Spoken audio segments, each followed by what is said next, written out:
The rain had been falling since morning in the quiet town of River. Gray clouds covered the sky, and the streets were nearly empty, as people hurried from one place to another, trying to avoid the cold drizzle. Inside the Riverton police station, Detective Michael Grant sat alone at his desk. Stacks of files surrounded him.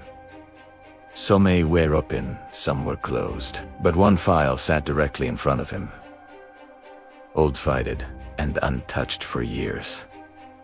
On the front of the folder were 4 words written in black marker. The Parker case, -2006. Michael stared at the file for a long time. He had seen that case many times during his career. Everyone in Riverton knew about it. 20 years ago, a young man named Daniel Parker had been arrested for a crime that shocked the entire town. A robbery that ended in tragedy. A store owner had been killed. Daniel Parker had been found near the scene. The evidence seemed clear at the time. Witnesses said they saw him running from the store. He had no strong alibi, and a weapon was found in a nearby alley. The court quickly reached a verdict. Daniel Parker was sentenced to prison. The case was closed. Or at least, everyone believed it was. A letter that changed everything earlier that morning. Something unusual had happened. Michael received a small envelope in the mail. No return address. Inside was a short handwritten note. It read, "You closed the wrong case. Look at the evidence again. The truth is still there."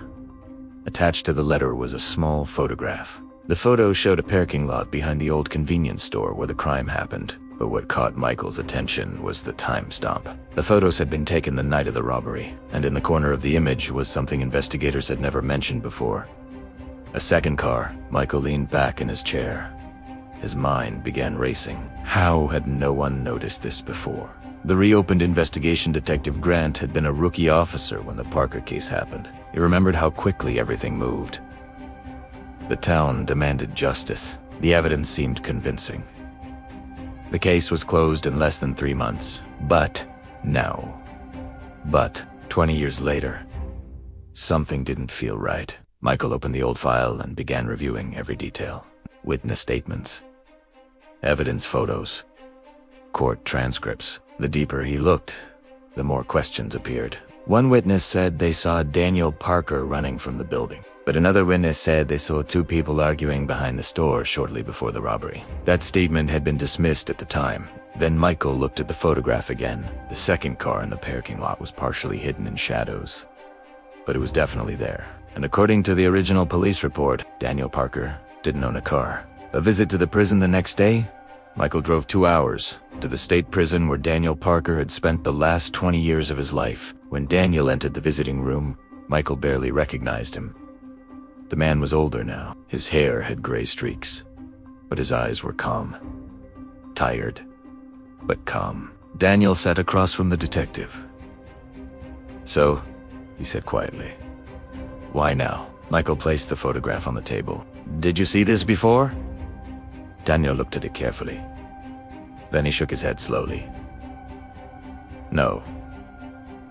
Michael leaned forward. "Daniel, were you alone that night?" Daniel hesitated. For 20 years, he had told the same story. "I was walking home from work when I heard shouting behind the store. I went to see what was happening. When I reached the alley, someone ran past me. I panicked and ran too." Michael studied his face carefully. "Why didn't you say that in court?" Daniel looked down. "I did, but no one believed me." The hidden witness the investigation reopened quietly. Michael began tracking down people connected to the case. Most had moved away. Some refused to talk. But one person changed everything. A retired mechanic named George Dalton. George had worked at a repair shop near the convenience store 20 years earlier. At first he seemed nervous about speaking, but eventually he admitted something shocking. "That night," George said slowly, "a man came into the shop, asking if I had seen a blue sedan parked near the store." Michael's eyes widened. "What man?" George sighed. "A man named Victor Kane." Victor Kane had once been a known criminal in the area, but somehow his name never appeared in the Parker case file. Michael dug deeper, and what he found stunned him. Victor Kane had left Riverton just 2 days after the robbery. He had never been questioned. never investigated. The truth finally appears. Weeks of investigation led Michael to a small town in another state. Victor Kane was living there under a different name. When detectives finally questioned him, the truth began to unravel. Victor had robbed the convenience store that night. But things went wrong. The store owner fought back. In panic, Victor attacked him and fled. When he ran through the alley, he passed Daniel Parker. Daniel became the perfect suspect, and Victor disappeared before anyone realized the truth. Justice. After 20 years, the case was reopened in court. The new evidence was overwhelming. Witness statements. The photograph. Victor Kane's confession. After 20 years in prison, Daniel Parker was officially cleared of all charges. The courtroom was silent when the judge delivered the final ruling.